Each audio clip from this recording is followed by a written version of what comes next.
The retro handheld gaming market just loves to feast on millennial nostalgia. I mean, it makes a lot of sense as those people who grew up in the 90s and 2000s are now in the prime of their careers and thus have spending power to waste on the economy. Anbernic knows this, and that's why they produce new models of handhelds in what feels like just every few months. I've had this, the RG34XX, for a very long time now, and I'm finally getting around to reviewing this Game Boy Advance knockoff.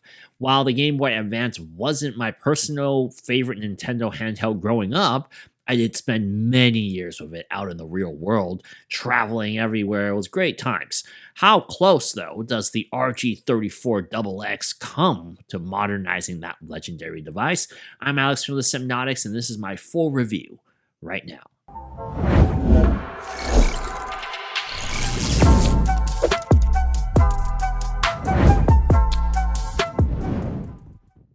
Appearance wise, this handheld looks like a dead ringer for the original Game Boy Advance. At first glance, when you open the box, a wave of nostalgia just definitely floods through the body.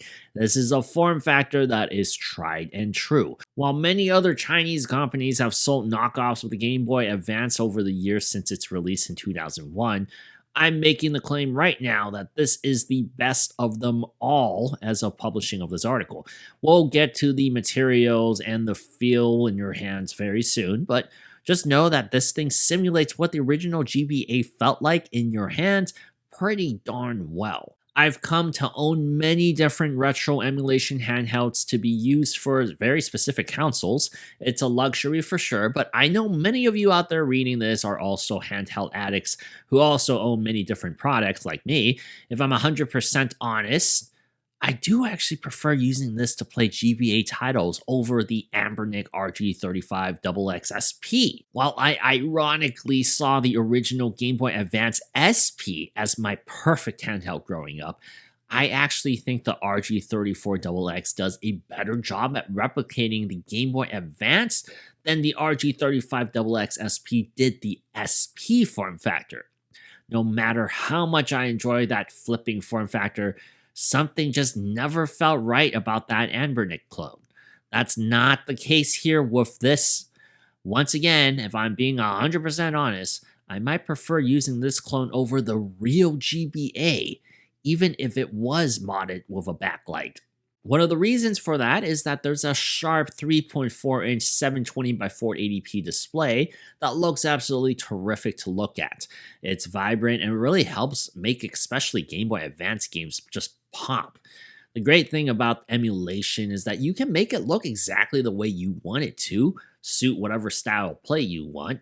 If you're looking to simulate what that experience was like on the original hardware, you do have the option to add scan lines to your display experience, multiple ones if that.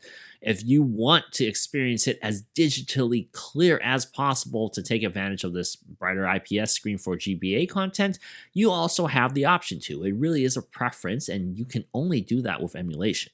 Like the SP clone, the GBA clone is significantly bulkier and larger than its original counterpart. Not only is the display larger, the overall size is wider than the GBA.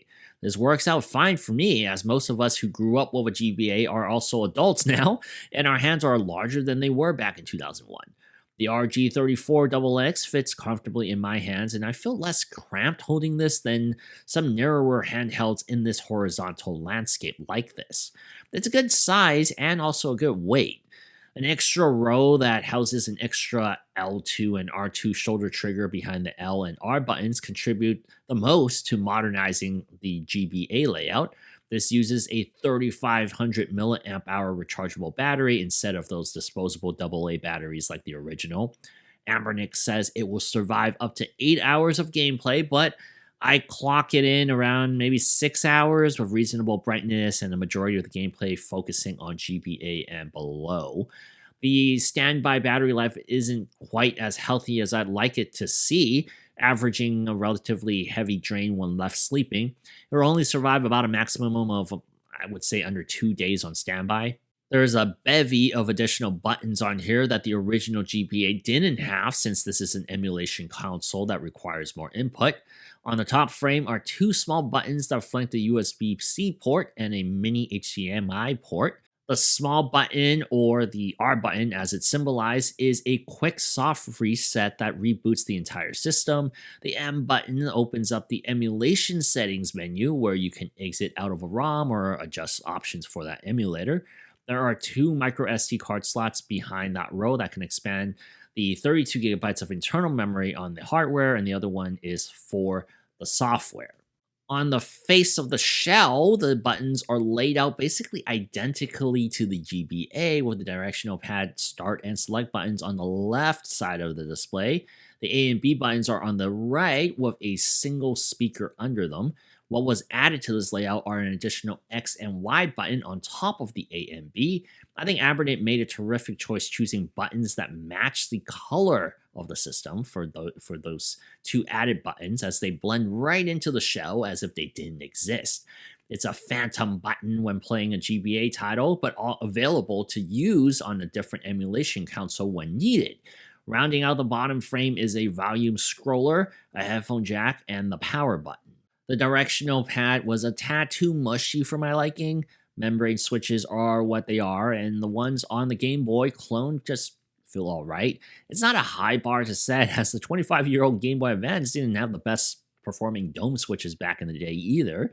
Still, I think the RG34XX will hold up just fine for gamers throwing down on a GBA title. After all, you're not button mashing much, if at all, on a GBA title, unless it's a Wario-related game.